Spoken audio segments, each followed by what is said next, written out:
Kolmas pöytä on teidän suorapuheenjohtaja ohjelman jälkeen tehty uusi konsepti. Mikä tämä teidän uusi konsepti oli?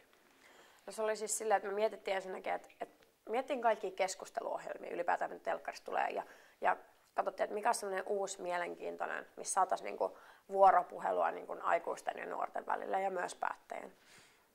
No sitten kolmas pöytä tulee siitä, että siinä oli 3 pöytää konkreettisesti siinä ohjelmassa.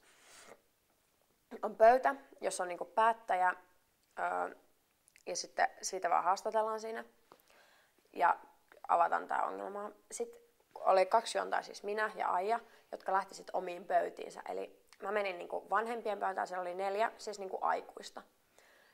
Osa oli äiti ja isä, osa ei. Ja sitten oli nuorten pöytä ja siellä oli erilaisia nuoria. Kummassakin pöydässä oli siis niin, että kun ei voi tavallaan aina luokitella, että nuoret on tätä mieltä ja aikuiset on tätä mieltä, niin sen takia kummassakin pöydässä oli kumpaakin mieltä olevia, kun aiheena oli siis katutaide tai tällainen joidenkin mielestä töhröt, mutta siis niinku se, että siellä aikuisten pöydässä oli katutaidetta kannattavia ja vastustavia, mutta samoin oli myös siellä nuorten pöydässä. Sitten niistä ongelmista keskusteltiin näin ja niitä leikattiin silleen ristiin sitä keskustelua.